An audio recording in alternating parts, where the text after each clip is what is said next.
शिवाय नमः शिवाय नमः शिवाय।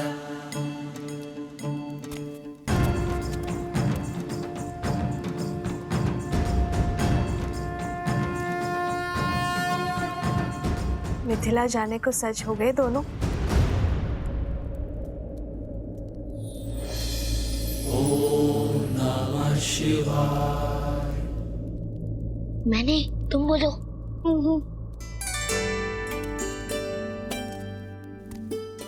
क्या हुआ? और तुम सब यहाँ क्या कर रहे हो?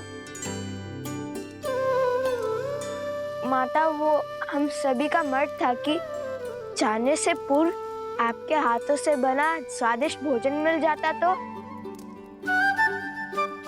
तो आप यहाँ हैं तो ये बेचारे तो वर्षों से प्रतीक्षा कर रहे हैं आपके हाथों के भोजन खाने को। यहाँ आओ। गुरुवर वशिष्ठ का आदेश है कि शुक्ल पक्ष के शुभ दिन पर ही मैं और तुम्हारे पिताश्री अयोध्या के सिंहासन पर विराजमान हो। तब तक मैं वहां नहीं जा सकती, यहीं रहूंगी। दृष्टि का आनंद लेने के स्थान पर आप पुनः वनवासिनी बन गई।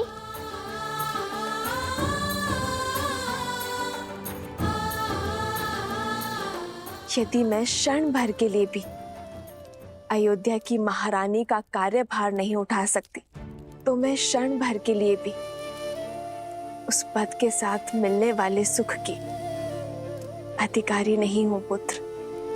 और यहाँ तो प्रश्न पूरे 16 पहर 2 दिवस का है। कितने उत्सुक थे आपके हाथ का भोजन ग्रहण करने के लिए। इतना सुना था हमने। जहाँ एक क्षण बिताना भी असंभव है, वहाँ 2 दिवस कैसे काटेंगे हम?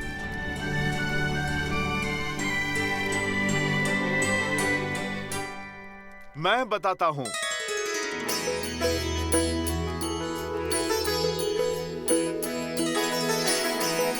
हनुमान जी,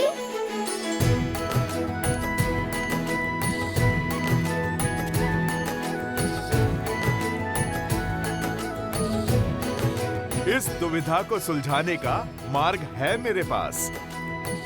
ऐसा अद्भुत मार्ग जिससे तुम्हारा समय भी कटेगा और माता के हाथों बने भोज का आनंद भी 2 गुना हो जाएगा।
मुझे मार सकते हो, किंतु मेरी सोच को नहीं।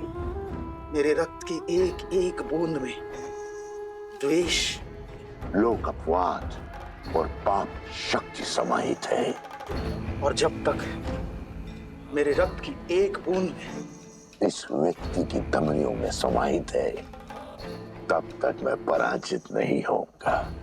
अब मैं अपनी असुरी शक्ति के बल पर इस भोले भाले व्यक्ति की सहायता से वो स्वांग रचूंगा, वो रेखा खींचूंगा जिसे लांघ कर सिया राम कभी भी एक नहीं हो पाएंगे। सहस्त्रमुख रावण की सोच के रहते सीता के मस्तक से अपमान का कलंक कभी नहीं मिटेगा। सुना है राम राज्य में प्रश्नों के उत्तर मिलते हैं, दंड नहीं। फिर एक अयोध्या वासी की दुविधा तो तुम सुलझाओगे ही राम। उसके प्रश्न के उत्तर तो तुम दोगे। वो प्रश्न जो पुनः तुम्हें सीता के पृथक कर देगा। इस मिलन के उत्साह को वियोग के शोक में बदल देंगे।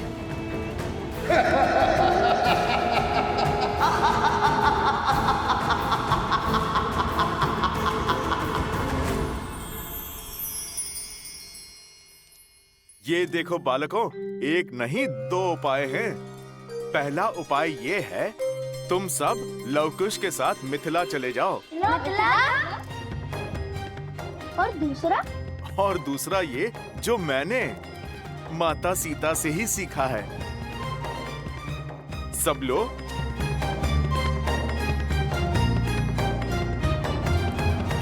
लो, सब लो। ये क्या हनुमान जी, इसमें बड़ी माता श्री के हाथों का साथ थोड़ी मिलेगा। अरे इसे खाना नहीं, इस पे अपनी इच्छा के व्यंजन लिखने हैं। तुम्हें माता के हाथों से जो खाना है उसकी सूची बनानी है। सूची?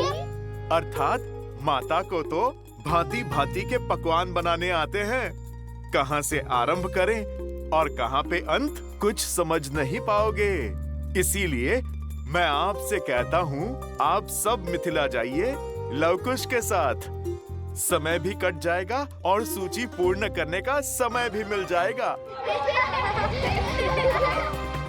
अरे हनुमान जी, ये तो सुकोमल राजकुमार हैं। इनकी भूख आपके समान नहीं है। मिथिला क्या, ब्रह्मांड का भ्रमण भी कराए तब भी आप जितनी विराट सूची नहीं बना पाएंगे। इनके लिए तो एक एक व्यंजन ही बहुत है। कदापि नहीं, हम कौशल राज के राजकुमार हैं, श्री राम के भतीजे हैं। चुनौती लेकर पीछे नहीं हटते।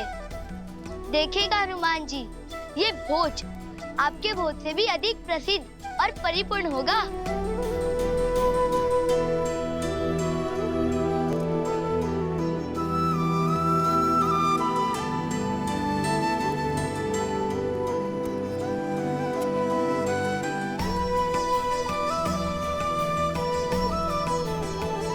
आयुष्मान भव।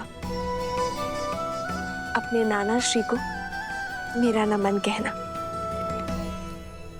अवश्य माता, हम मिथिला नरेश को। कुश, हर बार नाना श्री को मिथिला नरेश क्यों कहते हो? नाना श्री कहो।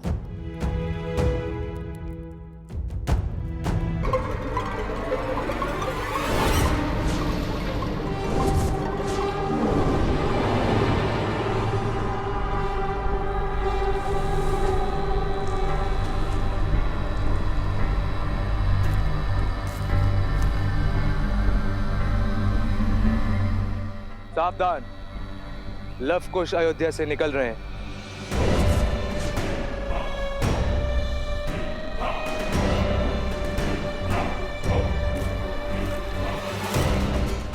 कहा था ना मैंने कि प्रतिशोध प्रतीक्षा में है, अवसर शीघ्र ही मिलेगा।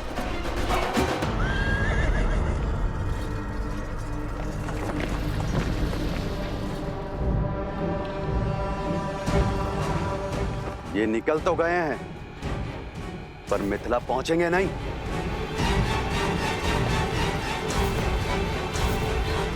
आगे बढ़ो।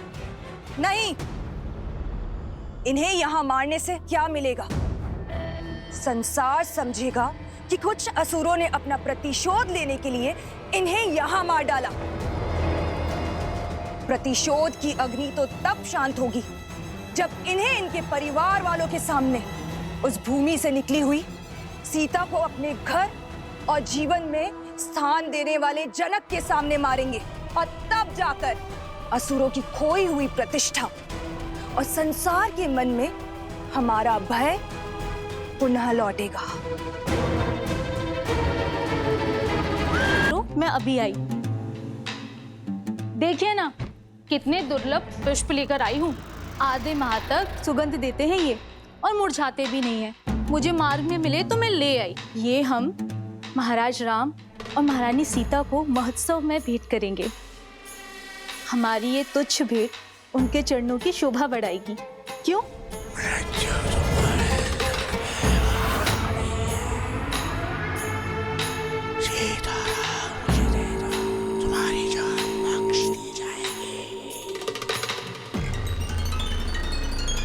उपहार तो उन्हें मिलना ही चाहिए, क्यों? जी। किंतु ये नहीं।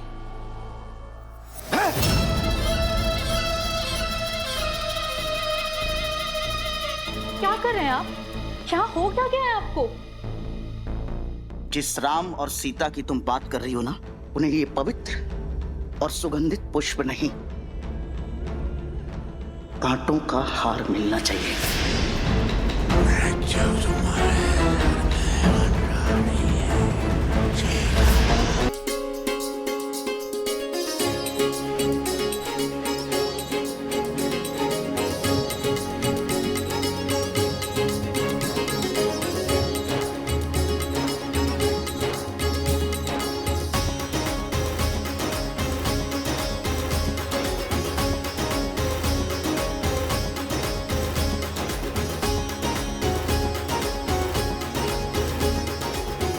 इस सूची में से तो सभी नाम आ ही चुके हैं। सभी अतिथि सकुशल और संतुष्ट रहें, बस ये देख लीजिएगा आरिसमन। जी राजनुज। चलिए अब नगर की ओर भी देख लेते हैं, वहां क्या तैयारी चल रही। आइए। और पुष्प का प्रबंध करो। जी लाता हूं। नववधू की भांति सजनी चाहिए संपूर्ण अयोध्या। रुको, मैं कह रहा हूं रुक जाओ। ये क्या कर रहे हो तुम सब? है? मति भ्रष्ट हो गई है तुम्हारी। जानते नहीं महोत्सव की तैयारी चल रही है, क्यों रोक रहे हो इतने पावन कार्य को? मलिन चरित्र के स्वागत के लिए उत्सव नहीं हुआ करते। और क्या प्रमाण है? क्या प्रमाण है कि सीता पवित्र है? अरे 12 वर्षों के बाद लौटी है वो। पता नहीं ऐसा क्या देख लिया श्री राम ने और क्या सिद्ध कर लिया सीता ने। हे ईश्वर, देवी सीता के बारे में कैसी अशोभनीय बातें कर रहा है ये दुष्ट। देवी सीता पर इतना बड़ा लांछन!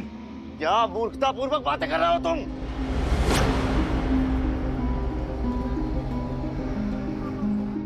सत्य बोल रहा हूं मैं, केवल सत्य। अरे हमने सीता को इसलिए अपनाया क्योंकि उन्होंने स्त्रियों के अधिकार की बात की, उन्हें सम्मान दिलाया। किंतु प्रश्न तो ये है, क्या सीता पुनः राज सिंहासन पर बैठने के योग्य है? क्यों महल में प्रवेश से पहले वो 2 दिन मंदिर में तप कर रही है ताकि उसके पाप धुल जाए? तो साहसी मानो, छोड़ो मुझे, मैं इसके प्राण ले लूंगा। मेरे अंश से मेरे प्रश्न समाप्त नहीं होंगे। हमें पुनः अभी चलकर सीता से अग्नि परीक्षा की मांग करनी चाहिए। देखा, सुना आप लोगों ने कैसी बातें कर रहा है ये पापी? पाप मुझ में नहीं, श्री राम के इस निर्णय में। यदि सीता को राज सिंहासन पर बैठना है तो उसे हम अयोध्या वासियों के समक्ष अग्नि परीक्षा देनी ही होगी। गुस्सा से छोड़ो। शांत।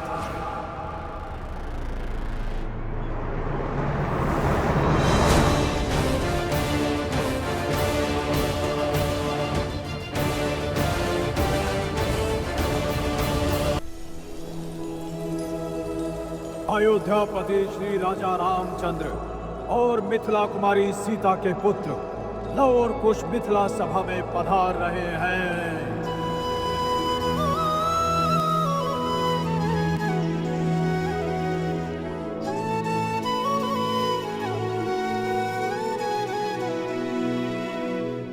जिनमें देखी राम सिया पर छाई, वो लव कुश सच में है सुत रघुराई।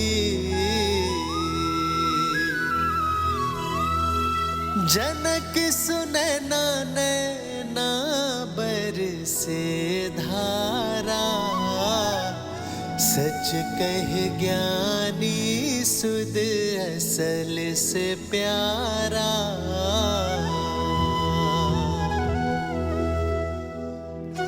प्रणाम प्रणाम नानेश्री।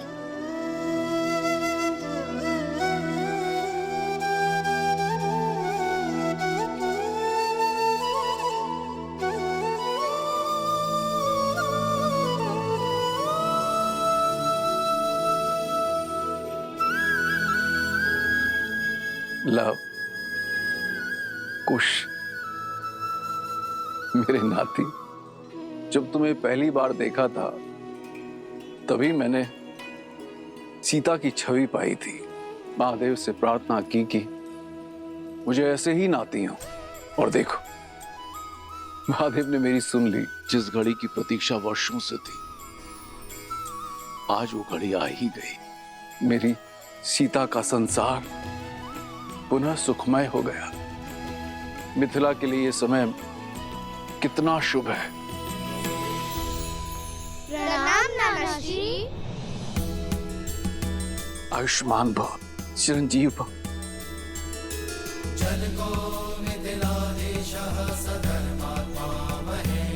मेरी पुत्रियों के अंश आज मिथिला पधारे हैं। मिथिला के आंगन में वसंत ले आए हो तुम सब। वसंत तो अयोध्या में भी आया है महाराज जनक, और इसी वसंत के उत्सव के लिए हम अयोध्या और श्री राम की ओर से संपूर्ण मिथिला को निमंत्रण देने आए हैं कि आप सब पधारे और सियाराम मिलन के साक्षी बने। अवश्य अवश्य आएंगे। पूरा मिथिला आएगा मैथिली के स्वागत के लिए। महाराज जनक, मन में एक प्रश्न था, पूछने की आज्ञा है? अवश्य आज्ञा है, किंतु उससे पूर्ण मेरे एक प्रश्न का उत्तर दो। क्या मैं तुम्हारे लिए महाराज जनक हूं या तुम्हारा नाना?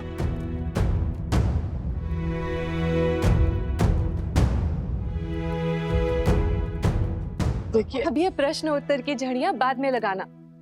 ये बालक इतनी दूर से यात्रा करके आए हैं, सबसे पहले इनकी नानी इनका सत्कार करेगी। चलो बालकों, तुम्हारी नानी ने तुम सबके लिए भिन्न भिन्न प्रकार के व्यंजन बनाए हैं।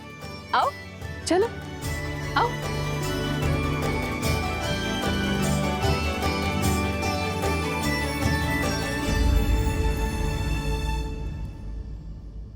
चलिए आप सभी अपने अपने कार्य पर जाइए। महोत्सव के आरंभ में अधिक समय शेष नहीं है, और आप में से जिस किसी के भी मन में इस मूर्ख की बातों से कोई भी संदेह उत्पन्न हो रहा है, वो सब आइए मेरे साथ।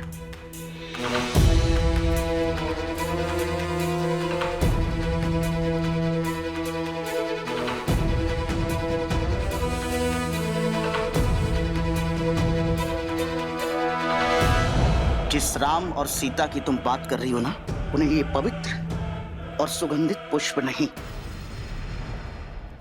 कांटों का हार मिलना चाहिए, और मैं बनाऊंगा ये कांटों का हार उन दोनों के लिए। ये सब आप क्या कह रहे हैं?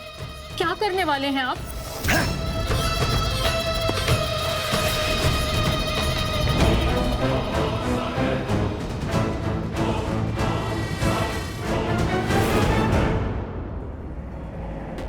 रुक क्यों गए राज अनुज?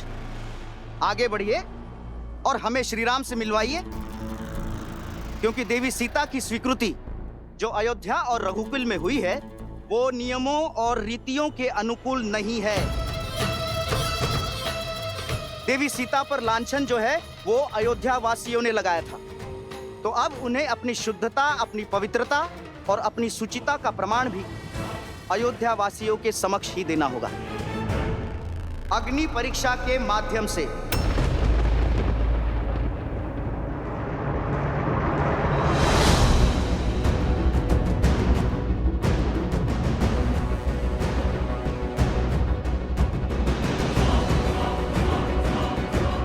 मौन हो जाओ मूर्ख, अपने प्राणों का मोह नहीं है तुम्हें?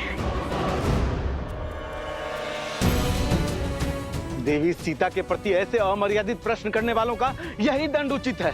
कुबुद्धि और मलिन विचारों से ग्रसित हैं ये लोग। ये जिह्वा मनुष्य के सौभाग्य और दुर्भाग्य दोनों का कारण बनती है।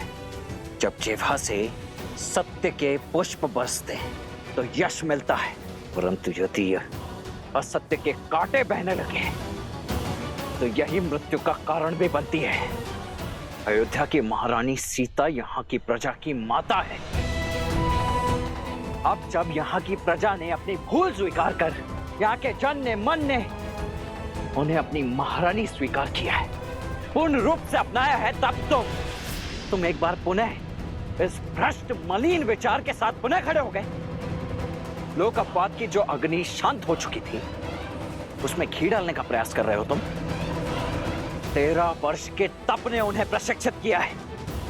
स्वयं भगवान वाल्मीकि उसके साक्षी हैं, और किस साक्षी की प्रतीक्षा है तुम्हें? वन में मोर नाचा किसने देखा? भगवान वाल्मीकि देवी सीता के सत्य के साक्षी बने, हम तो नहीं ना। केवल कही सुनी बातों पर कैसे विश्वास कर ले? अयोध्या के लोगों ने भावनाओं में बहकर उन्हें फिर से अपनाया, किंतु हम अभी तक इस भ्रमजाल से बचे हैं। और किस आधार पर देवी सीता की शुद्धता प्रमाणित होती है, बताइए? और यदि नहीं बता सकते तो कहिए देवी सीता से आए और दे अग्नि परीक्षा, और फिर बैठे अयोध्या के पवित्र सिंहासन पर। जगाया उसे जाता है जो सो रहा हो, परंतु जो जागते हुए सोने का ढोंग कर रहा हो वो तुम जैसा कोई कुतर्की ही हो सकता है। नहीं है विश्वास तुम मत करो, किंतु मेरी भाभी मां अब कोई और परीक्षा नहीं देंगी, और ना ही मैं दूंगा कोई भी स्पष्टीकरण, परंतु मैं ले अवश्य सकता हूं तुम्हारे प्राण। वो तो मैं इस आनंद के महोत्सव को रक्त रंजित नहीं करना चाहता, अन्यथा इस धरा को तुम्हारे रक्त से धोने में तनिक भी विलंब नहीं करता मैं। अब इस जीवन दान को अपने जीवन की अंतिम अनमोल भेंट समझकर यहां से चले जाओ, निकल जाओ यहां से। हटाओ ना यहाँ से। जब प्रश्न कुतर्क समझकर टाल दिए जाए, अर्थात आपके पास कोई तर्क नहीं, ये सत्य नहीं है, ये छल है रघुकुल का। देवी सीता को अयोध्या लाने का स्वांग है, ये अन्याय है, ये अन्याय है, अन्याय, अन्याय है।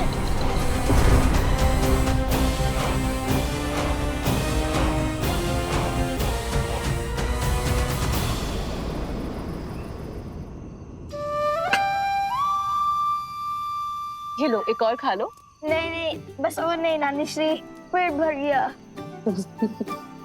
ठीक है, मत खाओ। मालपुआ जो तुम अभी खा रहे हो वही तुम्हें माता के हाथों से भोज में भी खाना है। और क्या ज्ञात तो है कि नानी श्री के हाथ में अधिक स्वाद है या उनकी पुत्री हमारी बड़ी माता श्री के हाथ में?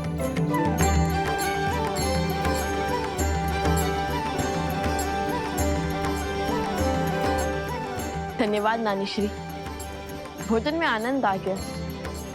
अब समझा मेरी माता ने इतना स्वादिष्ट भोजन बनाना किससे सीखा है।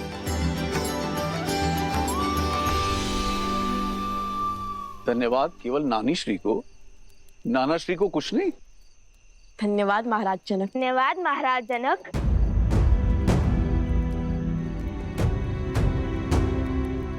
पुनः महाराज जनक, एक बार नानाश्री तो बोल दो। जब आपने हमारी माता को अपनी पुत्री नहीं माना, तो हम आपको अपने नाना कैसे मान ले?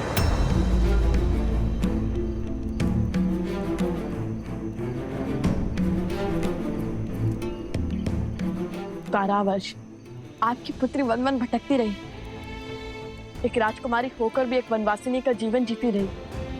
आपने उनकी सुध तक ना ली, उनसे मिले नहीं कि वो कैसी है, किस अवस्था में है, कहाँ है, कुछ भी जानने का प्रयास तक नहीं किया आपने। छोटी माता श्री से ज्ञात हुआ कि नानी श्री अस्वस्थ थी। यदि वो चाहती तो यूं माता को खोज निकालती, किंतु आप मिथिला नरेश होकर भी चूक गए। क्षमा कीजिए महाराज, हमारी मंशा आपका अपमान करना नहीं था, बल्कि हमारी मंशा तो हमारे मन में उत्पन्न हुए प्रश्न का उत्तर पाना था। वो संदेह जो हमारे मन में अभी अभी उत्पन्न हुआ, और न जाने प्रश्न हमारी माता के मन में कब से कचोट रहा होगा उन्हें। जिन माता पिता ने उन्हें इतना स्नेह दिया, वो उन्हें अकस्मात ऐसे भूल क्यों गए, और क्यों अयोध्या की भांति मिथिला ने भी उनसे मुख मोड़ लिया।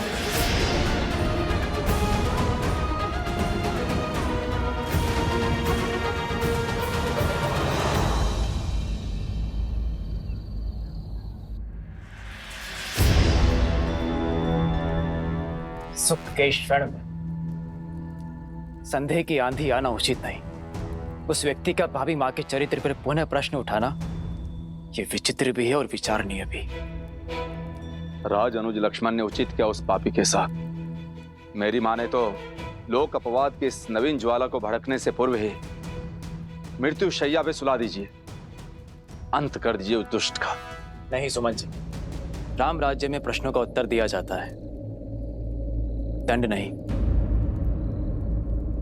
उचित किया लक्ष्मण तुमने, जो उसे कोई हानि नहीं पहुंचाई।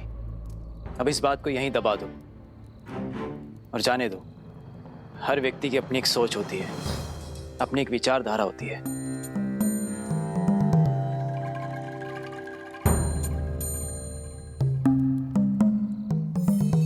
जब संपूर्ण अयोध्या ही महोत्सव के रंग में रंगी है, तो हमें चिंता करने की कोई आवश्यकता नहीं। महोत्सव की तैयारियां जैसे चल रही है, चलने दो। और हाँ, ये बात भैया तक ना पहुंचे, अन्यथा उन्हें बहुत कष्ट होगा। इतने वर्षों के बाद उनके जीवन में सुख लौट के आया है, और ये सुख दुख में परिवर्तित नहीं होना चाहिए।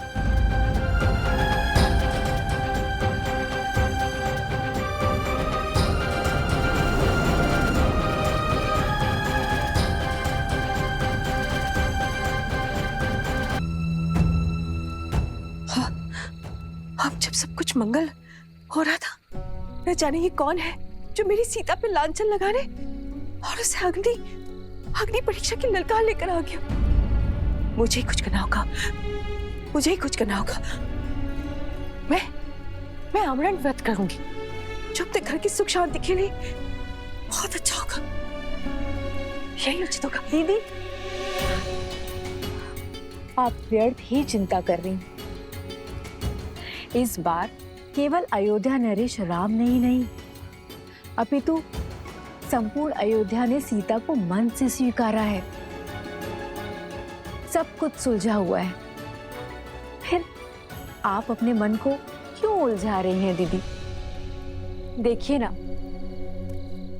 कैसे पूरी अयोध्या उत्सव की तैयारी में लीन है।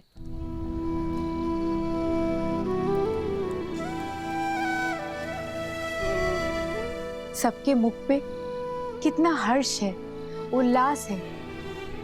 सब कुछ शुभ है दीदी। आप व्यर्थ की चिंता त्याग दीजिए।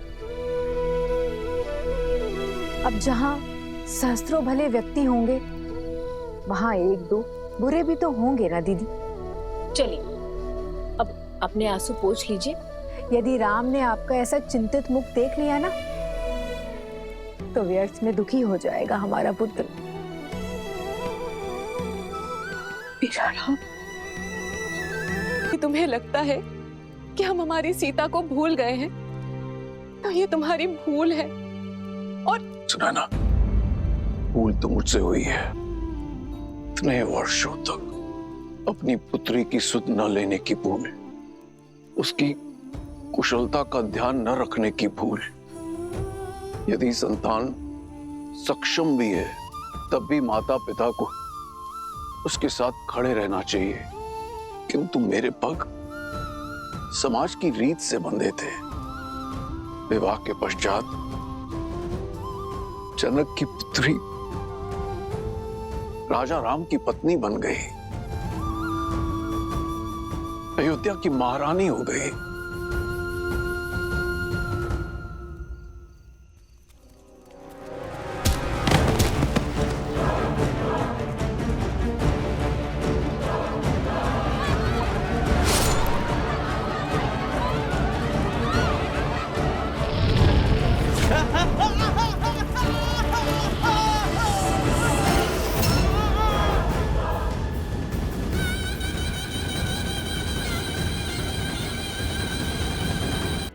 राजा राम के अधीन ही तो है। राजा राम हम सब के महाराज हैं। अयोध्या का ध्वज इस आकाश पर सबसे ऊंचा लहराता है। और उस समय राजा राम ने अपने सिंहासन पर बैठकर जो निर्णय हमें सुनाया, उसका सम्मान करना, उसका पालन करना मेरा कर्तव्य था। किंतु मेरा मन उस निर्णय को मानने के लिए सच नहीं था। और तभी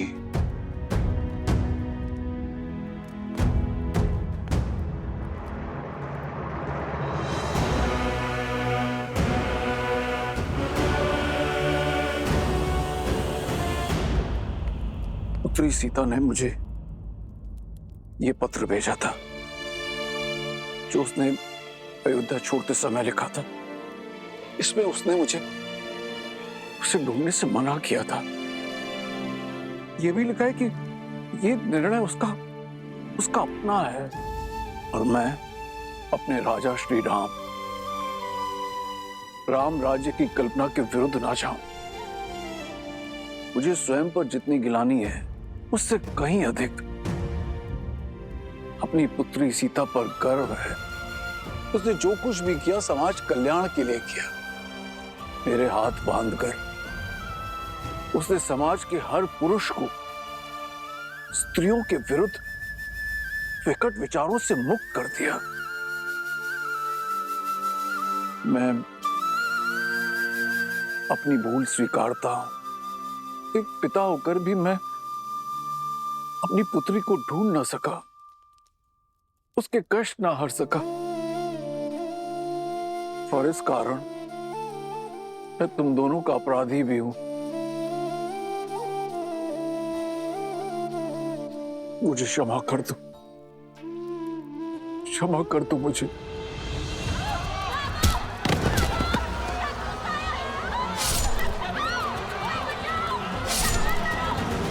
क्षमा कर दो मुझे।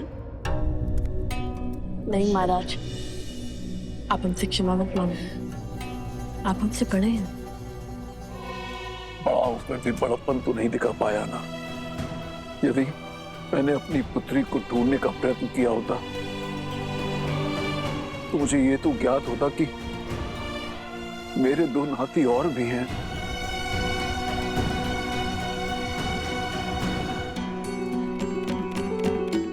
यदि हमारी बातों ने आपका हृदय आहत किया तो हमें क्षमा कर दीजिए। बालपन से सीखते हैं संबंधों का महत्व और उनका मूल्य अशुभ घड़ी में समझ में आता है। विकट परिस्थिति में यदि वो साथ दे तो वो अपने होते हैं। और हमारी माता अकेली थी, बस उसीलिए दुखी थे हम।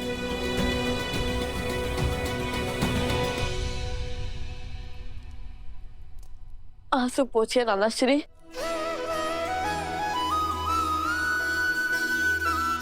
नानाश्री, एक बार पुनः कहो। अपने आंसू पोछिए। अपने आंसू पोछिए नानाश्री। जब अपनी पुत्री सीता से मिलूंगा तो एक राजा नहीं, अपितु पिता होने के नाते उससे क्षमा अवश्य मांगूंगा।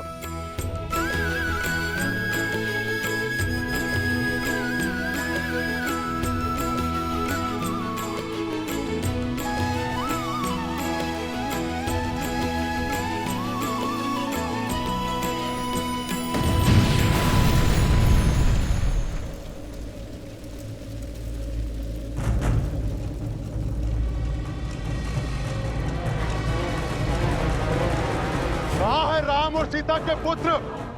अयोध्या के लवकुश कहाँ है?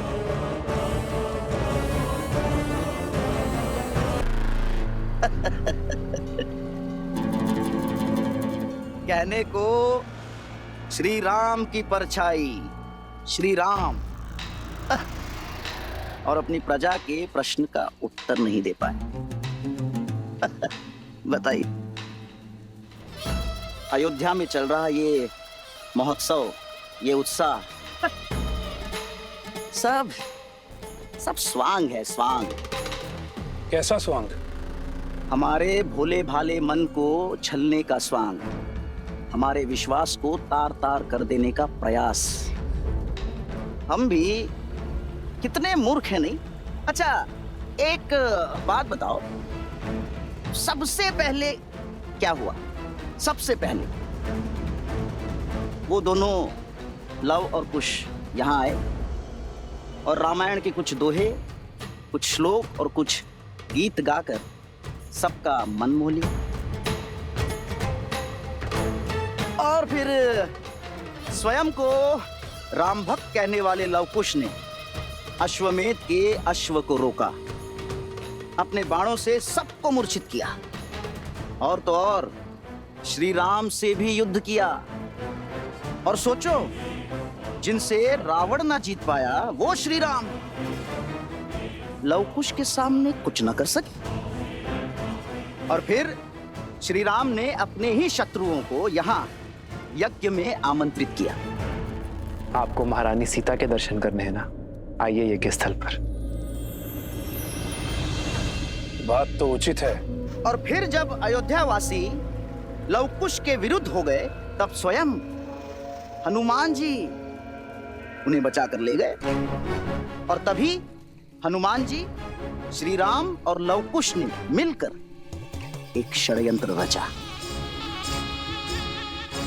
उसी षड्यंत्र के अधीन यहां लवकुश ने सबसे पहले सभी स्त्रियों के भीतर प्रतिशोध की चिंगारी भड़काई। वहां श्री राम ने सभापतियों और मंत्रियों की पत्नियों को सभा में बुला लिया। और इतना ही नहीं, लवकुश की उद्दंडता का समर्थन भी किया। और फिर लवकुश ने प्रजा के भावों के साथ खेलकर रामायण के स्थान पर सीतायन का गान आरंभ कर दिया। और हमें बहलाकर ये सत्य प्रकट किया कि वो दोनों और कोई नहीं, देवी सीता के पुत्र हैं। हम बह गए भावनाओं में, हैं? बह गए, करने लगे सीता को अयोध्या में लाने की विनती, और बिना सोचे समझे अपनी पावन धरा को अपावन करने का प्रयास। उन्होंने ये स्वांग रचा ही इसलिए है कि देवी सीता अयोध्या लौट सके। ये बात हमें मिलकर और भी पुरुषों को समझानी होगी। एक साथ मिलकर श्री राम से प्रश्न करना होगा। किंतु कैसे? हमें तो कोई श्री राम के समीप भी जाने नहीं दे रहा। ये तुम मुझ पर छोड़ दो। उचित समय पे और उचित स्थान पर अयोध्या पुनः सिया राम से अवश्य प्रश्न करेगी।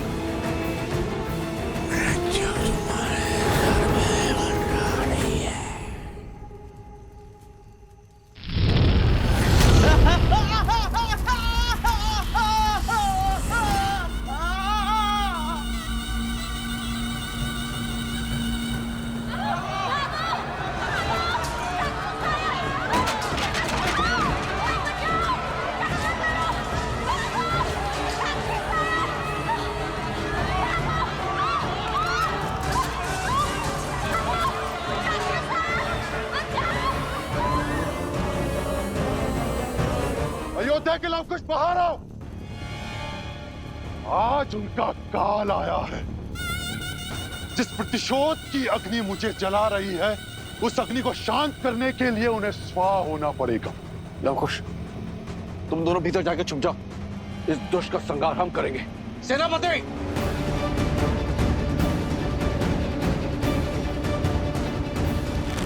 नहीं नानाश्री, रघुकुल का नियम है कि जिसे ललकार मिले वही प्रहार का उत्तर देता है, और ये हमें पुकार रहा है। तो इसका भी सामना हम ही करेंगे। नहीं, मेरी सीता तो मुझसे दूर हो गई, पर उसके अंशों को दूर नहीं होने दूंगी। नहीं।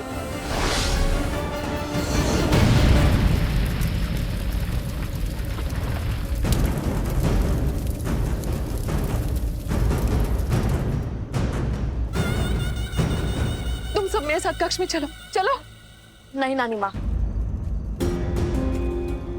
आप भूल गई हम सिया के और रघुकुल के राम के पुत्र हैं। हमें कुछ नहीं हो सकता। ये हमारा एक रघुवंशी का वचन है कि हम सुरक्षित लौटेंगे, और वो भी उस असुर का सर्वनाश करके।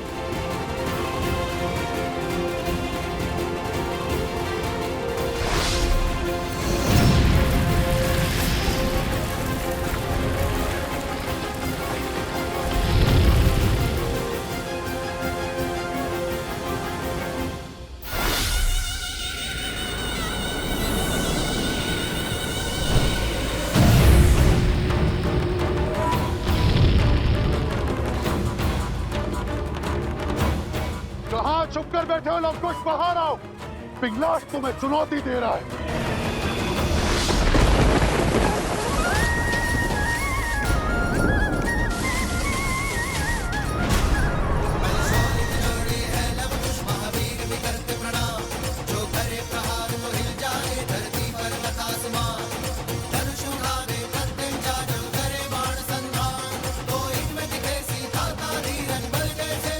लवकुश, तुम्हारे समक्ष है। हम पर प्रहार करो।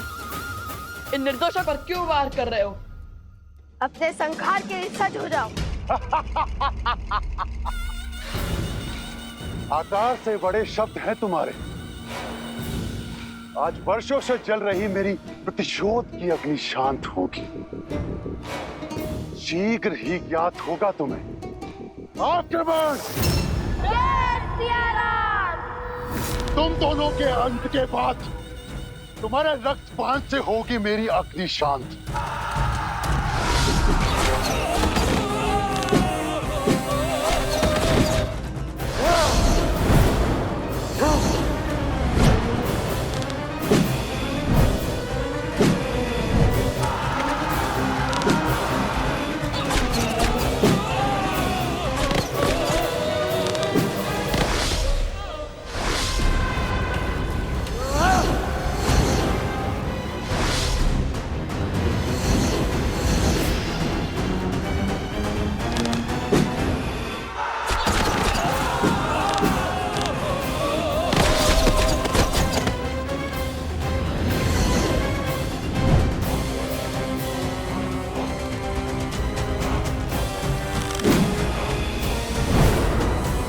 प्रतिशोध की कैसी अग्नि है पिंगलाक्ष, जिसमें तुम अपने ही लोगों को बलि चढ़ाए जा रहे हो?